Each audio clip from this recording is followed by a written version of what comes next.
Namaskar. Welcome to this session. We are considering Chaturveda Purusharthas, named Dharma, Artha, Kama, Moksha. Since we are going to embark upon the Kaivalya Pada of Yoga Sutras, Kaivalya Pada is Moksha Pada, Nirvana Pada, the chapter on liberation, salvation, emancipation, freedom. And that is the supreme Purushartha. However, as I said earlier, it has to be approached, attained, endeavored with dharma, artha, kama set right. Not having acquired dharma purushartha, artha purushartha, kama purushartha, there is no way to proceed for the fourth purushartha. And that's why in our dharma, which is pravrutti nivrutti dharma, we have a long tradition, legacy of pravrutti dharma and also nivrutti dharma. I recall the concept of Manasaputras of Brahma, Chaturmukhi Brahma, the four-headed creator deity. The Trinity is well known, Brahma, Vishnu, Mahesha. So the Brahma is creator deity, and there was progeny of 10 rishis. Brahmaputra, the sons of Brahma. So, out of 10, 6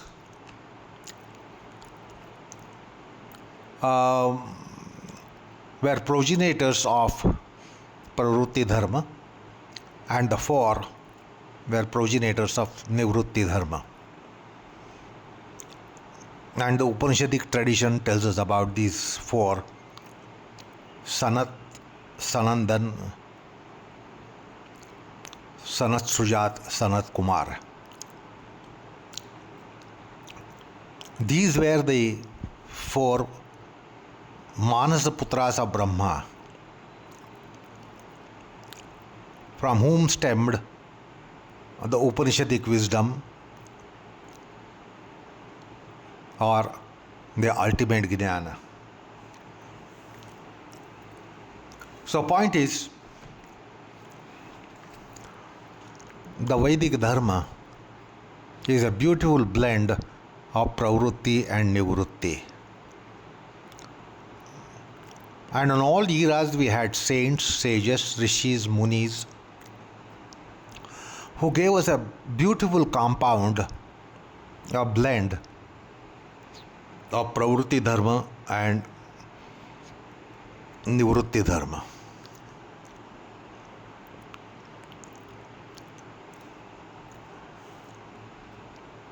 So, the great noble people whom we idealize, particularly the class of Santa, saints, tell us how to blend the prapancha and paramartha, the mundanity and transcendent. It should be a blend of the two.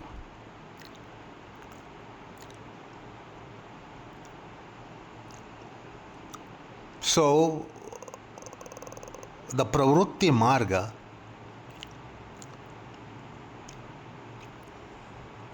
is studied with desires, passions, aspirations, etc. And the nivrutti dharma, nivrutti marga, is full of renunciations, tyaga. And just therefore, towards the end of the last session, we looked into the Ishavasya Vritti,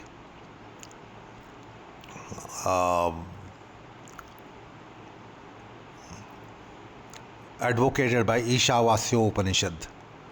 Ishavasya idgam sarvam yatkincha jagatyam jagat tyena tyaktena bhujitha magrudha kasya svedhanam. So it gives a beautiful compound of mundanity and transcendent. Mundakopanishad tells us about Shreyas and Preyas. Upanishads tell us about Paravidya, Aparavidya, a combination of the two.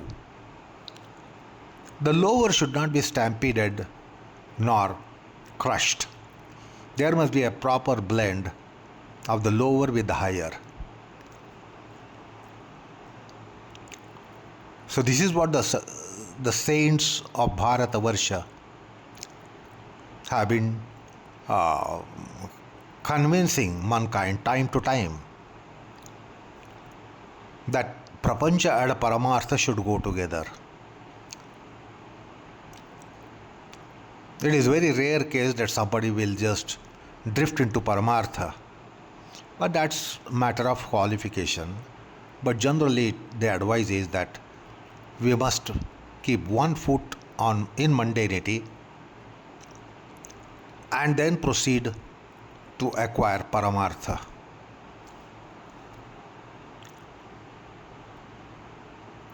And therefore the third purushartha, dharma, artha, kama. The kama is one of the purusharthas. It is not something to be avoided, something to be abandoned, something to be crushed, something to be suppressed, but it should be cultured. Our desires, kamana, kamavasana, should be cultured. And therefore in our scriptures, the kama purushartha has been beautifully channelized for it to be well cultured so that it becomes a link to the fourth purushartha, the moksha. So we have dharma shastra for dharma, which we briefly discussed. We have artha shastra for artha purushartha. So there are bodies of shastras for dharma, and they are bracketed as dharma shastra, which is matter of pursuit. One is to study, learn, imbibe, inculcate and practice, propitiate. So we have body of shastras called dharma shastra. We have body of shastras called as artha shastra, and the best example that we have even today is Kautilya Artha Shastram, the Chanakya Niti, which is for our worldliness. How we can be on a worldly plane which can give a rope for us to handle and ascend and transcend to moksha. So we have body of Arthashastras. It is studied interspersed in Srimad Ramayanam, Srimad Mahabharatam, similarly in Upanishads, similarly in Shruti, Smriti, Itihas, Purana. So We have a body of Arthashastra. Mahabharata has great precepts, invaluable precepts on Arthashastra, on artha, making the life purposeful. Purposeful is useful not only for oneself, for a person to be purposeful for the whole universe at large.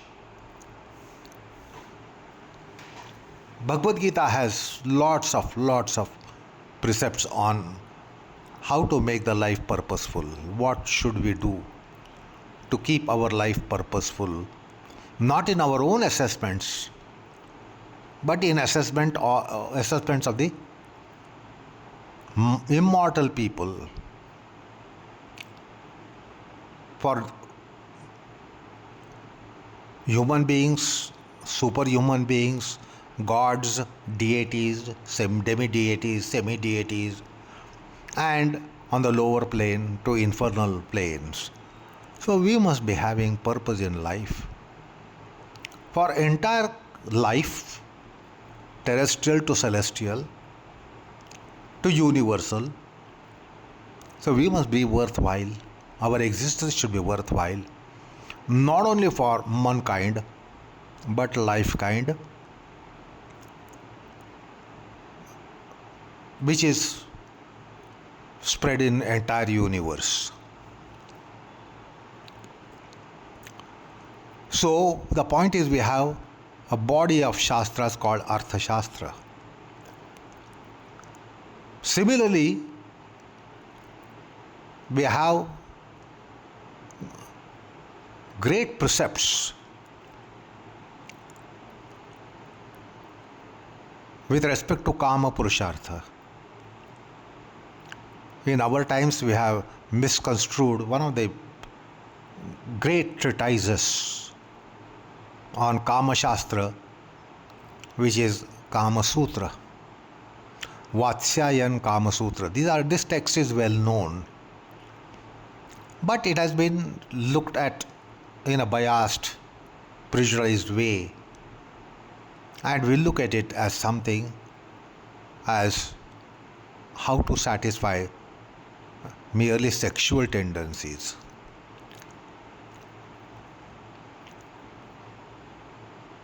Sexual tendency, which is one of the basic tendencies for all life forms.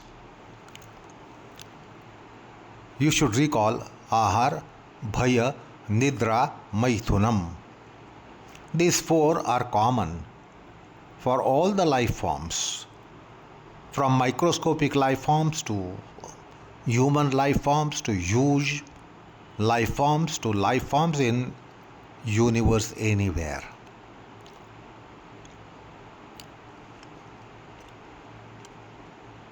Now that's a basic tendency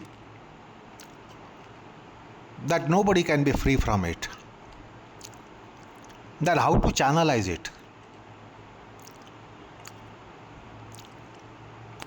The Vatsya and Kama Sutras, we largely take it that it is on sexual tendencies and the sex.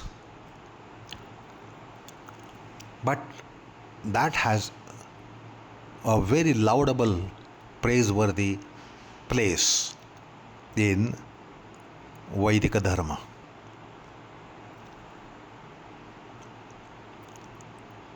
It's a very lofty tendency. It can become very lofty tendency. It can be made as a very lofty tendency.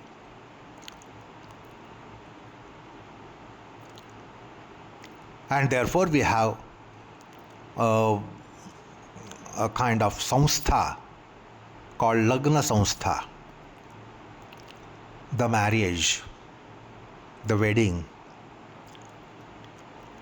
the couplehood, which is the Grihasthashram Dharma.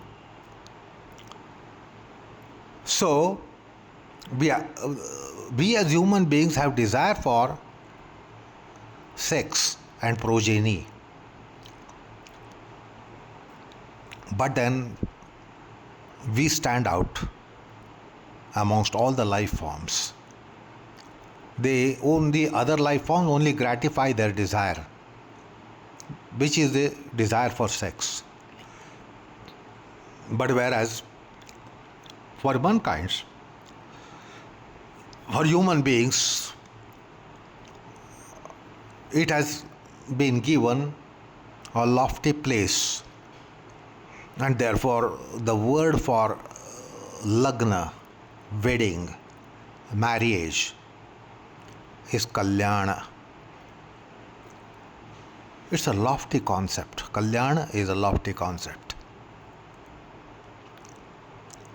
It is kalyan of oneself, kalyan of people around us in the society, and the kalyan of progeny, the generations which are going to come by couplehood, by a man and woman becoming wife and husband. The wife and husband have been given a lofty place as pati patni, and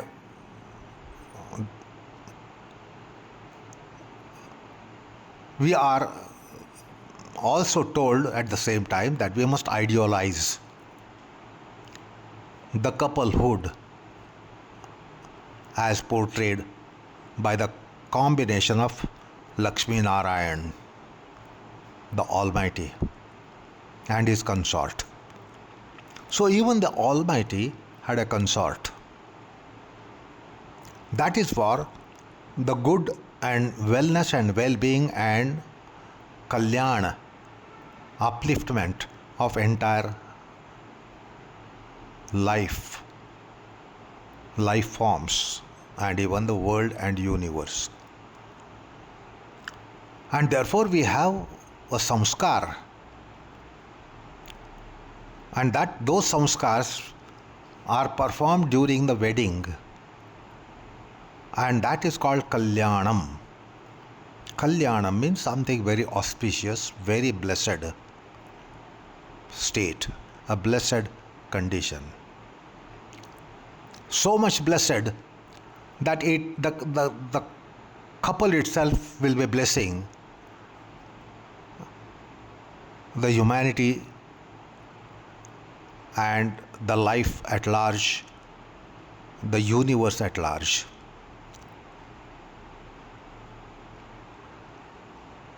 And therefore in our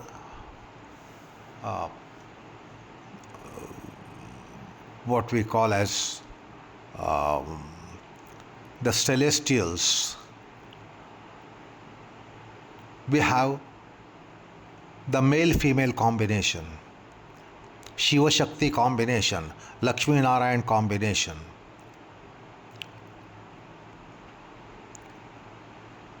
And therefore in Vedic pantheon, we always have couple. Each deity has a consort.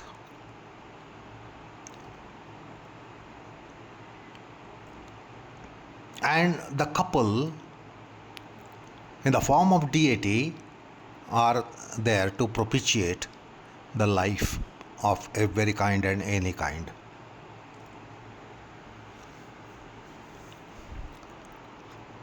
Now, the wife and husband come together. They don't just come together for gratification of basic tendency called sex. They come together to formulate very lofty, noble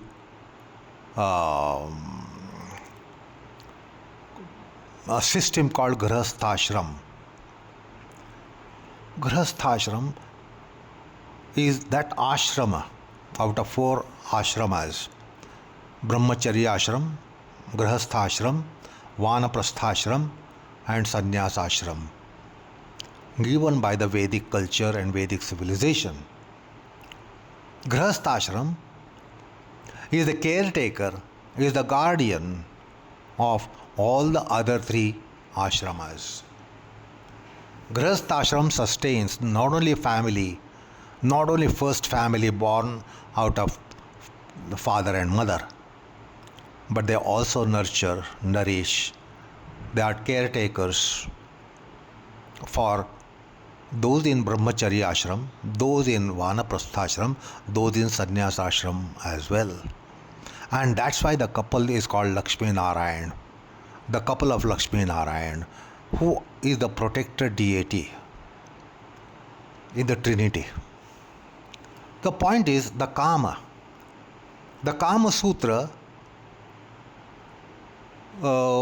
transfigures the act which comes out of sexuality between man and woman, male and female, and wife and husband.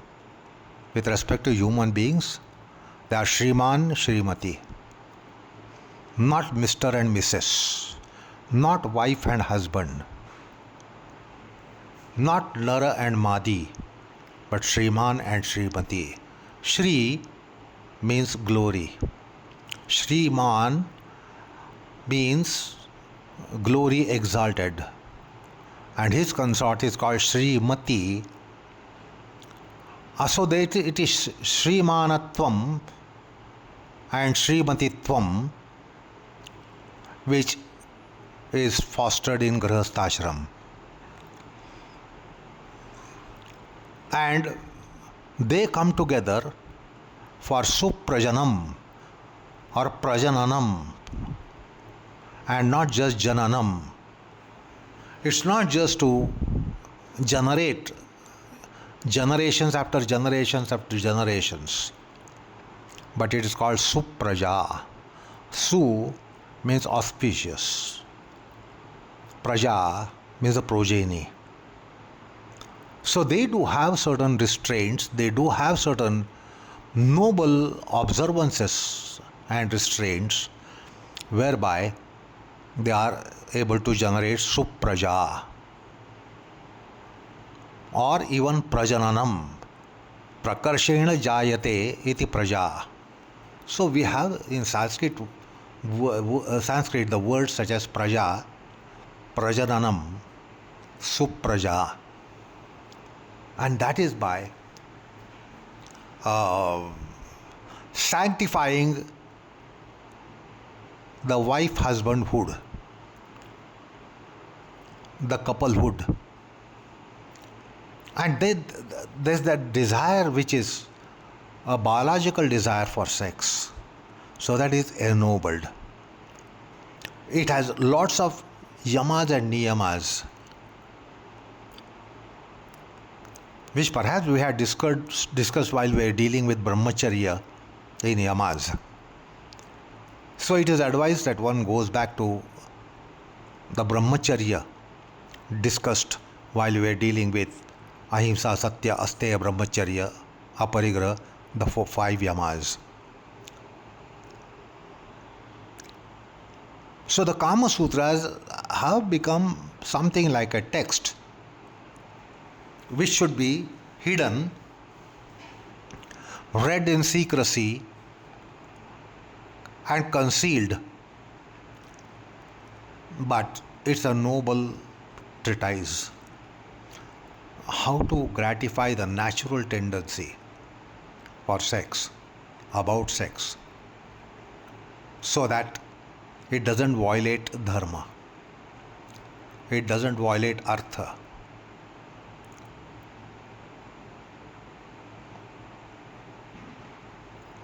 And I had referred to in the last session the quotation verse of Bhagavad Gita, precept of Bhagavad Gita, where Lord Krishna declares, Dharma aviruddho kamo asmi.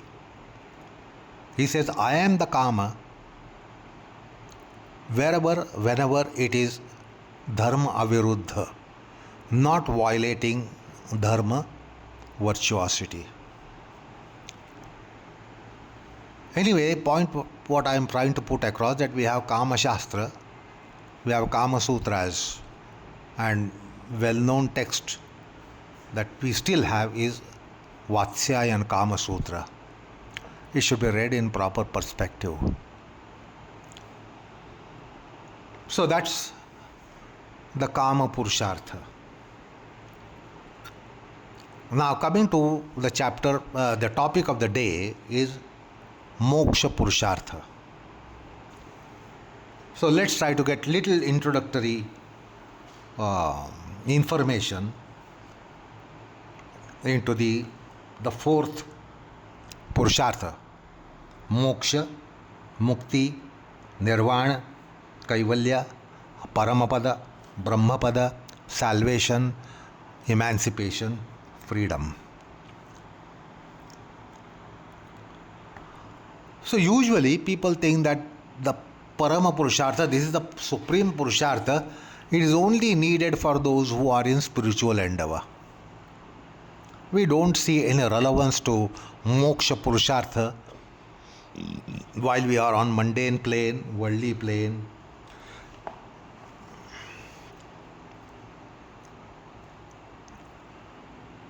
But it should be understood that Moksha Purushartha is pursued and should be pursued by all of us, and we do that not knowing that we are embracing this Moksha Purushartha in some way or in some degree or the other. It is part of our life.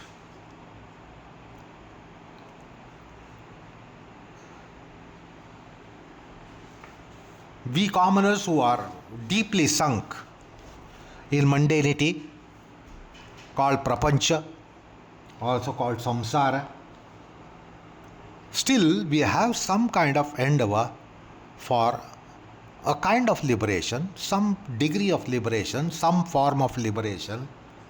Even if we are not spiritually inclined, we might be materially inclined through and through. Up to the core, we might be very materialistic people. Yet, any effort, endeavor towards moksha is integral to it. If we want some kind of mukti, we may not be wanting the ultimate mukti. Not all of us are looking for ultimate mukti. Many of us think we should not go for ultimate mukti because then that is almost a self-annihilation, which is not true.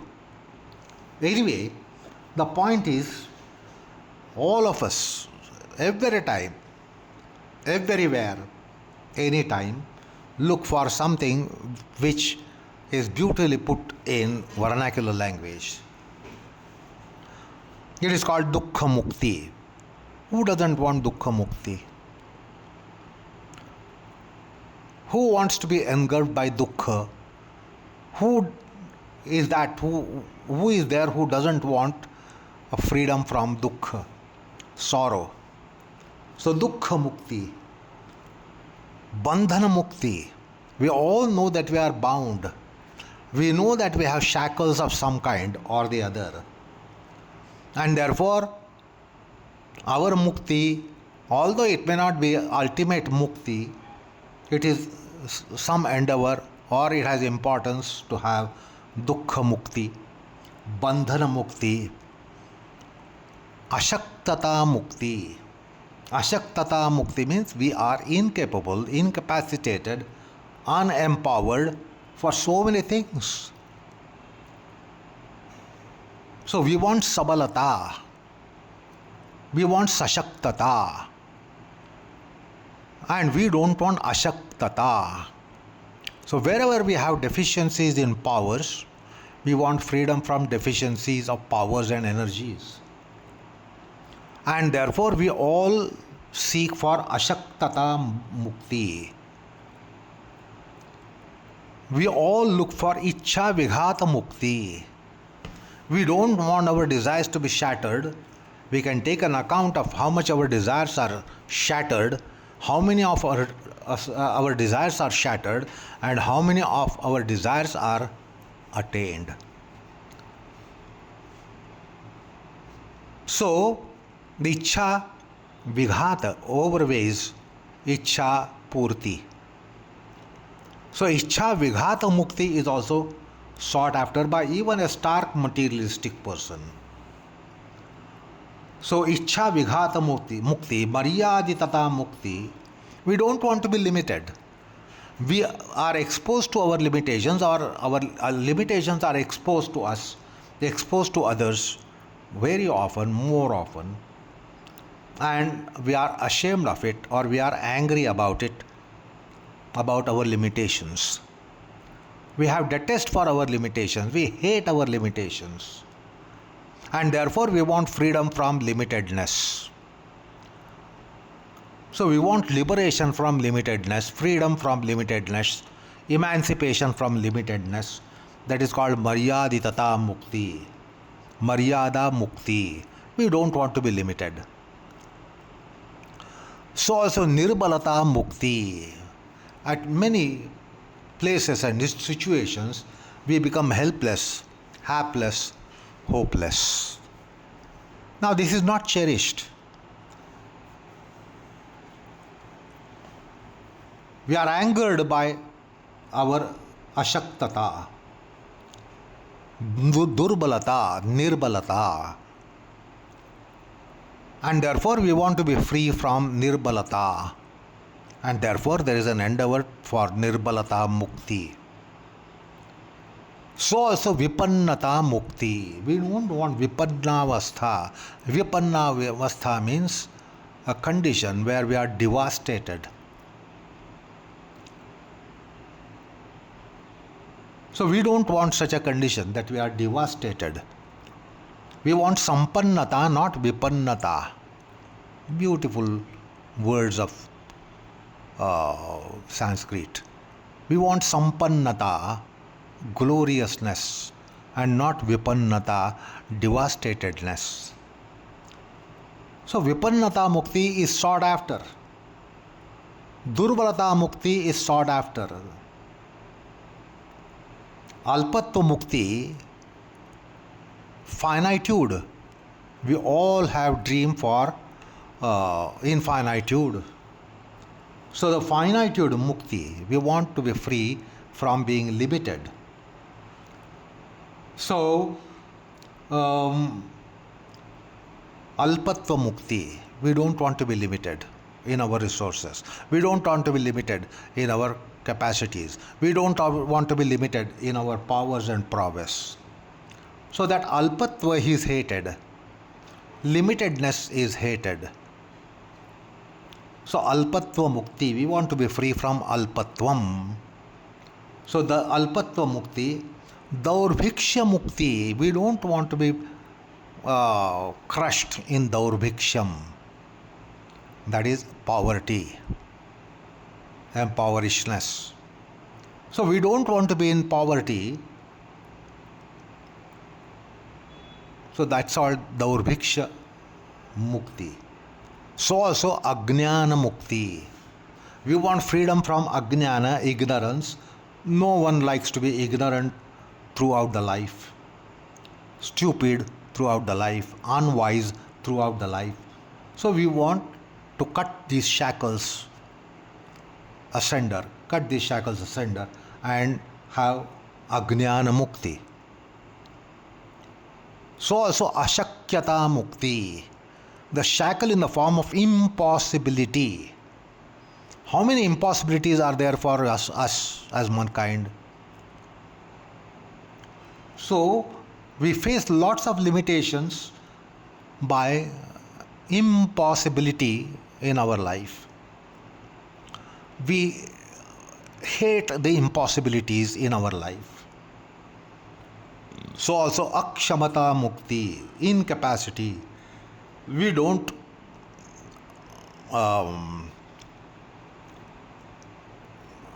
praise our incapacities. We hate our incapacities. We are angered by our incapacities. We are morosed by our incapacities. We are depressed by our incapacities. So we also want to have freedom from incapacity. That is akshamata mukti. So also vaiphalya mukti.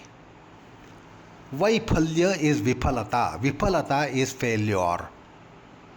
We don't want to be failing everywhere that we make efforts, endeavors. We want to succeed.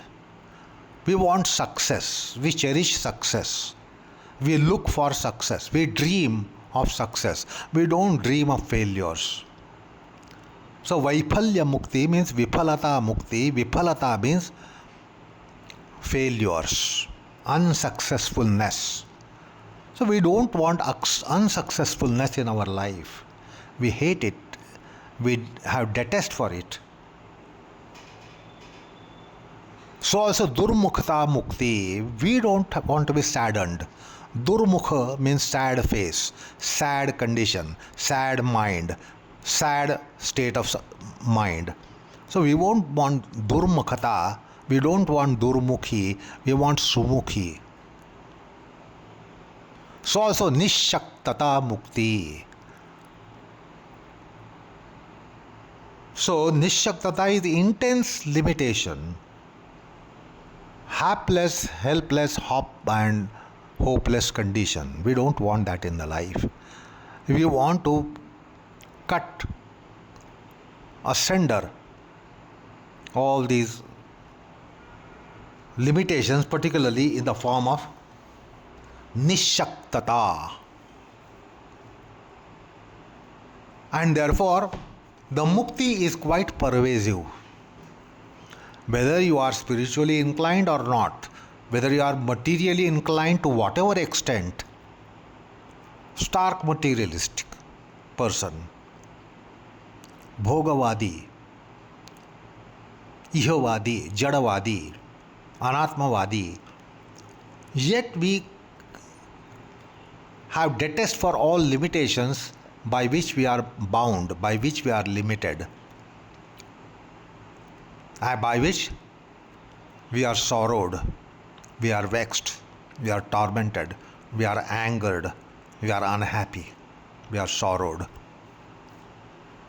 And therefore, let's try to understand mukti not right away in the spiritual realm as it is, but even without being inclined for spiritual process, spiritual purpose in life. Mukti is something that is indispensable. And therefore, I just mentioned a couple of muktis that we look for. So, we will end the session today by just listing and shortlisting, expecting you to ponder over the limitations that we have from which we want emancipation, limitedness that we have from which we want emancipation, and we want the freedom from all that. We want to be free of all that. So, Dukkha Mukti, Bandhana Mukti, Ashaktata Mukti, Ichha Vighata Vimukti, Maryaditata Vimukti, Nirbalata Mukti, Vipannata Mukti, Durbalata Mukti, Alpatva Mukti, Daurбhikshya Mukti, Ajnana Mukti, Ashakyata Mukti, Akshamata Mukti, Vaiphalya Mukti, Durmukhata Mukti, Nishaktata Mukti, and so on and so forth. So, to put it in English, freedom from sorrows, pains, vexations, tormentations. We all want that. That is Dukkha Vimukti. Bandhana Mukti, bondage. We are bound. We are under shackles, whereby we cannot be doing so many things. Like if your hands and legs are tied, what can you do?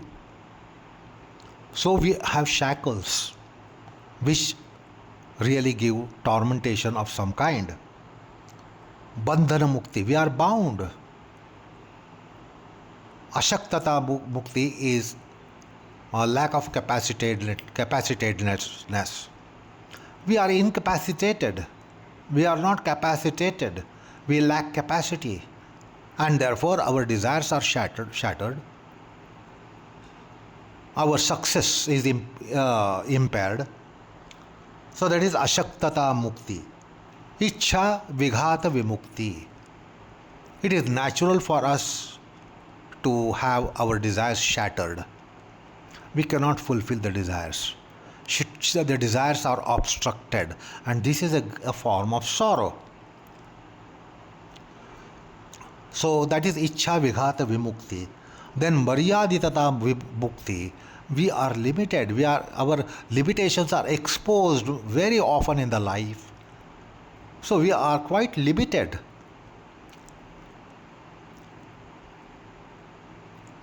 With the weight of aspirations, desires that we have. And therefore, we have that kind of sorrow which is Ichha Vighata. That is Ichha Vighata Mukti. We want freedom from our desires shattered, desires suppressed, desires kicked away. Then comes Maryaditata Mukti. As I said, our limitations are exposed. We are exposed with our limitations. Our limitations are exposed to world at large. And that's a great sorrow, that's a great pain. Nirbalata Mukti, where at many places we are seen to be having dearth of powers, prowess, energies. And therefore we are proved to be Durbala, Nirbala, that is powerless. And that certainly we want to fight it out. Vipannata Mukti. Vipannata Mukti is of a kind of tormenting sorrow, greatly, deeply tormenting sorrow, that we become vipanna rather than being sampanna. We want to have a condition that is called sampannata. We look for sampannata, and what happens is exactly opposite, bang opposite is vipannata, and we want freedom from that. Durbalata Mukti. Durbalata, Durbalatvam. We want to be sabala. We want to be having bala, the prowess and power, and we lack it in many fronts. So Durbalata Mukti, then Alpatva Mukti. We have become petty. We have been proved petty. We have been proved alpa. Very, very, very finite. So we don't like the finitude in us.